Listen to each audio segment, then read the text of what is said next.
नमस्कार students, 100 important question की series में आपका फिर से स्वागत है। बच्चों, आज हम लोग क्वेश्चन नंबर 12 को सॉल्व करेंगे। क्वेश्चन इस प्रकार से है बच्चों, if vector A, vector B and vector C are three mutually perpendicular vectors, three mutually perpendicular vectors हैं। क्या गिवन है इसमें क्वेश्चन में? Given A, vector B and vector C are mutually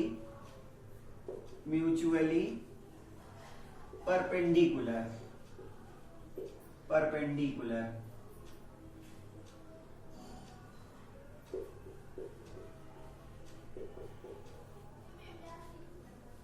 vector A, B and C are mutually perpendicular. इसका मतलब बच्चों क्या होगा कि A is perpendicular, vector A is perpendicular to B and vector B is perpendicular to C and vector C is perpendicular to ए।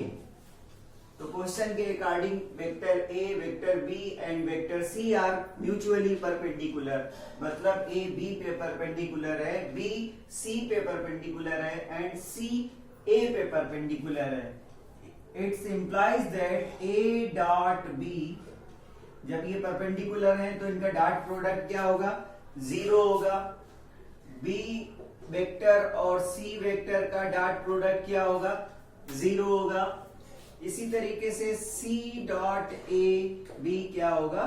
0 होगा। तो condition थी A B and C are mutually perpendicular vectors of the same magnitude, और क्या है? And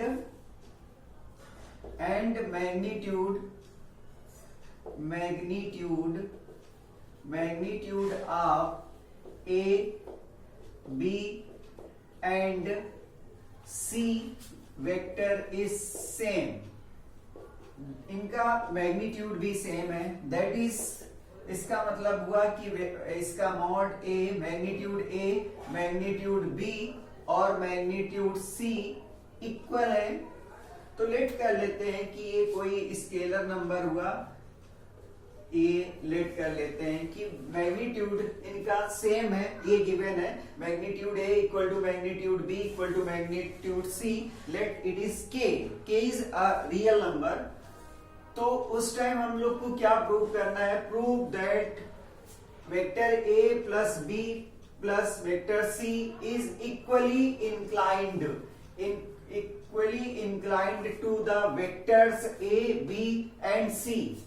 तो जो vector एक और है, vector A plus B plus C है, वो वेक्टर ए के साथ और वेक्टर बी के साथ और वेक्टर सी के साथ इक्वल इंक्लाइनेशन कर रहा है, इक्वल एंगल बना रहा है। तो वो एंगल भी फाइंड करना है। तो अब हम लोग को प्रूव करना है, to prove vector A and vector A comma vector A plus B plus C, vector A plus B plus C, vector A plus vector B plus vector C, इसी तरीके से vector C vector A plus B plus C. क्या कर रहे हैं? Equal inclination कर रहे हैं। इनका इंक्लाइनेशन वेक्टर ए का इनसे, वेक्टर बी का इससे और वेक्टर सी का ए प्लस बी प्लस सी से इक्वल इंक्लाइनेशन है। तो इसका मतलब क्या है? लेट कर लेते हैं कि इसका जो इंक्लाइनेशन है वो अल्फा है और इसका जो इंक्लाइनेशन है वो बीटा है और इसका जो इंक्लाइनेशन है वो गामा है। अब बच्चों हम लोग को ये पता है कि अगर दो वेक्टर्स हैं, अल्फा वेक्टर है और बीटा वेक्टर है, और we want to find the angle between alpha and beta, then we find cos theta equal to alpha vector dot beta vector upon magnitude of alpha into magnitude of beta. अगर हमें दो vectors, two vectors के बीच between से inclination find करना है, तो फिर हम फार्मूला अप्लाई करते हैं cos theta equal to vector alpha dot B, beta vector upon magnitude of alpha into magnitude of beta. तो बच्चों अब इस फार्मूले की हेल्प से हम लोग फाइंड करेंगे cos अल्फा। तो cos अल्फा क्या हो जाएगा, हम लोग को वेक्टर ए और vector A plus B plus C के बीच का इंक्लाइनेशन चेक करना है।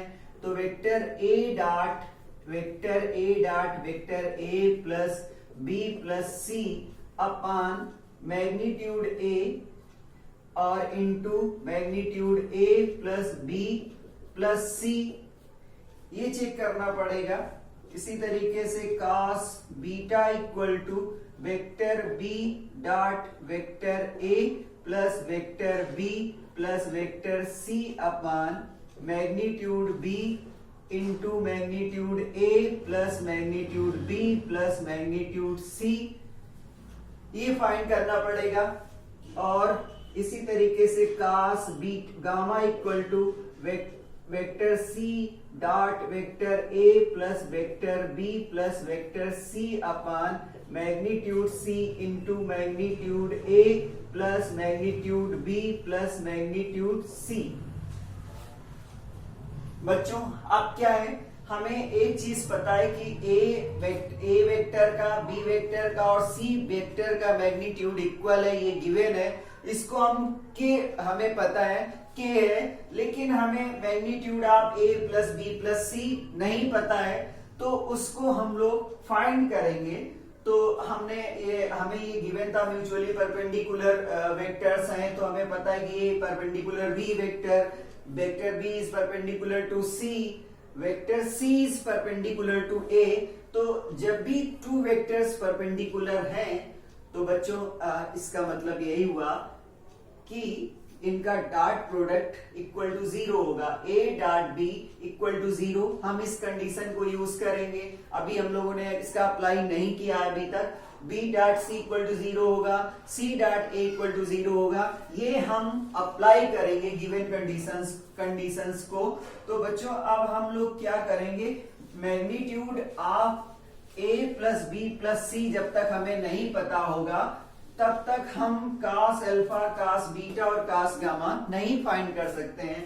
तो हमें पता है बच्चों की vector square of a vector is equal to magnitude of square of magnitude of a vector. किसी भी वेक्टर का स्क्वायर उसके मैग्नीट्यूड के स्क्वायर के इक्वल होता है। इसको हम लोग a डॉट ए के इक्वल भी कर सकते हैं। a डॉट ए मतलब वेक्टर a का उसी से डॉट प्रोडक्ट कराएं तो उसके मैग्नीट्यूड के स्क्वायर के इक्वल होता है। तो चलिए इस कंडीशन को अगर हम यूज करें तो magnitude a plus B plus C whole square will be equal to vector a plus vector b plus vector c dot vector a plus vector b plus vector c। Rule के according magnitude का square इनके dot product के equal होगा। अब हम क्या करेंगे, पहले a का इनमें डॉट प्रोडक्ट कराएंगे तो हमें क्या मिलेगा, a डॉट a मिलेगा। फिर a का b से कराएंगे तो a डॉट b मिलेगा, प्लस a का c से कराएंगे तो a vector dot c vector plus a का डॉट प्रोडक्ट करा लिया। अब b का कराएंगे तो b dot b plus b dot a यहाँ पे कर लें, b डॉट b कर लें और plus b dot c plus अब c से डॉट प्रोडक्ट करेंगे तो c dot a plus c dot b plus c dot c, ये हमें मिलेगा। और पहले ही हम लोगों ने अभी स्टडी कर रखा है कि a dot a is equal to magnitude of a square, तो हम लोग इसको लिख देंगे magnitude of a square plus a dot b हमें गिवन था क्योंकि हमें पता था कि परपेंडिकुलर है, तो a dot b equal to b dot c equal to c dot a। इसकी सबकी वैल्यू 0 होगी क्योंकि a परपेंडिकुलर b गिवन था बी परपेंडिकुलर सी गिवन था सी वेक्टर के, और C vector is perpendicular to A given था। तो बच्चों हमें ये भी पता है कि डॉट प्रोडक्ट इज कम्यूटेटिव, तो ए डॉट बी और बी डॉट ए सेम रहता है, सी डॉट बी भी सेम रहेगा किसके, बी डॉट सी के, और सी डॉट ए है तो ए डॉट सी सेम रहेगा। तो इनकी वैल्यूज को हम जीरो कर देते हैं, तो ये जीरो हो गया, प्लस ए डॉट सी भी जीरो हो गया, प्लस बी डॉट ए भी जीरो हो गया। बी डॉट बी क्या हो जाएगा, मैग्नीट्यूड बी स्क्वायर हो जाएगा, और बी डॉट सी सब जीरो होके सी डॉट ए जीरो हो जाएगा, सी डॉट बी भी जीरो हो जाएगा, और ये मैग्नीट्यूड सी स्क्वायर हो जाएगा, राइट। तो बच्चों अब हम क्या हमें मिला,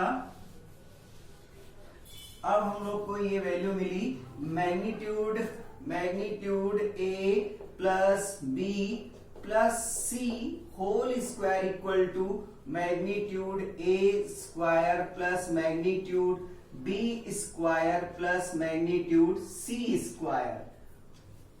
अच्छा बच्चों, अब हम लोग को ये भी पता है कि ये वैल्यू हम लोगों ने के लेट कर रखी थी, तो हम इसको के स्क्वायर प्लस के स्क्वायर प्लस के स्क्वायर कह सकते हैं। तो इस तरीके से ये हो गया 3k square magnitude A plus B plus C whole square is equal to 3k square. Now we have a magnitude a plus b plus c equal to √3k। हम लोग को इसका मैग्नीट्यूड मिल गया है। अब हम लोग को फाइंड करना था a वेक्टर और a b c वेक्टर के बीच का एंगल, वो की cos अल्फा है। तो इसको हम कह सकते हैं cos alpha equal to vector a dot b। ये जो हमें आएगा a इंटू, इसको हम लिख सकते हैं a dot a plus a dot b plus a dot c vector. तो अपान इसकी वैल्यू हमें पता है मैग्नीट्यूड a कितना है, k है, और इसकी वैल्यू हमें मिली k इंटू √3 मिली, इसको इंटू कर देंगे, स्केलर है। अच्छा बच्चों, a डॉट a की वैल्यू हमें पता थी कि वो k है, तो हम इसको लिख सकते हैं a डॉट a, तो a डॉट b क्या हो जाएगा, जीरो हो जाएगा। बच्चों हम इसको पहले फाइंड कर लेंगे, इसके बिहाफ से ये दो वैल्यूज बाद में फाइंड कर लेंगे।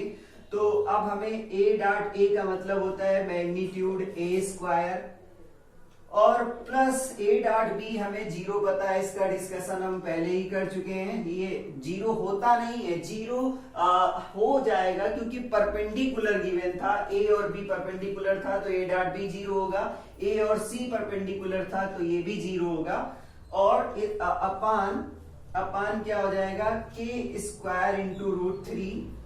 तो इस तरीके से magnitude a square k square है अपान k स्क्वायर इंटू √3, के स्क्वायर से के स्क्वायर कैंसिल हो जाएगा। तो बच्चों cos अल्फा हमें कितना मिला, cos अल्फा हमें मिला 1/√3। तो इस हिसाब से हम अल्फा की वैल्यू फाइंड कर सकते हैं, cos इनवर्स 1/√3। तो अल्फा इक्वल टू हमें मिला cos इनवर्स 1/√3। तो अल्फा हमें पता चल गया। अब हम बीटा के लिए इसको सॉल्व करेंगे, सेम प्रोसेस में बीटा भी वही निकल के आएगा। तो इस तरीके से हम इसको इधर ले आए तो b डॉट a हो जाएगा cos beta equal to b dot a vector plus b dot b plus b dot c vector upon magnitude b into magnitude, इनकी वैल्यूज को हम पुट अप कर सकते हैं। तो ये वैल्यू k है इंटू k√3 इसकी वैल्यू है, b डॉट a जीरो हो जाएगा plus b dot b magnitude b square हो जाएगा, और ये भी जीरो हो जाएगा अपान k स्क्वायर √3 हो जाएगा। मैग्नीट्यूड b को हम लोगों ने k लेट कर रखा था, तो k square upon k square √3। तो इस तरीके से cos बीटा हमें क्या मिला, 1/√3। तो beta is also cos inverse 1/√3। तो अल्फा और बीटा की वैल्यू सेम आ गई। सेम प्रोसेस से अगर हम इसको सॉल्व करेंगे तो वो भी वैल्यू हमें क्या मिल जाएगी, cos इनवर्स रूट 1/√3 मिल जाएगी। तो देखिए cos गामा फाइंड करना है, तो c dot a plus c dot b plus c dot c whole upon k into K √3 हो जाएगा। तो c डॉट ए 0 हो जाएगा, प्लस c डॉट b क्योंकि परपेंडिकुलर है तो वो भी 0 हो जाएगा, और c डॉट c हो जाएगा मैग्नीट्यूड c स्क्वायर के इक्वल, और ये हो जाएगा k स्क्वायर √3, और मैग्नीट्यूड c हमें पता है कि वो k है, तो k square upon k square √3, तो it is equal to cos gamma equal to 1/√3। तो gamma is equal to cos inverse 1/√3। तो इस तरीके से बच्चों जब हमें वेक्टर का डॉट प्रोडक्ट की कंडीशंस पता थी और मैग्नीट्यूड की कंडीशंस पता थी, तो हम लोग इसको सॉल्व कर पाए। बच्चों हम लोग को प्रूव करना था कि ये इक्वली इंक्लाइनेशन हो रहा है, इक्वल इंक्लाइनेशन हो रहा था, और एंगल भी फाइंड करना था। तो एंगल जो आया वो cos इनवर्स 1/√3 आया। तो बच्चों हम 100 इंपॉर्टेंट क्वेश्चंस की सीरीज को सॉल्व कर रहे हैं। जितना ज्यादा से ज्यादा प्रयास होगा हम 100 तक पहुंचाने का प्रयास करेंगे, और कोशिश करेंगे कि आपको ज्यादा से ज्यादा लाभ मिले और आप 100% बोर्ड एग्जाम में स्कोर करें। ये मेरी शुभकामनाएं हैं आप सब लोग के साथ में। तो बच्चों ठीक है, जारी रखिए मेरे वीडियोस को देखना, और अपने फ्रेंड्स को शेयर करें, लाइक करें और सब्सक्राइब करें। Thank you, have a nice day.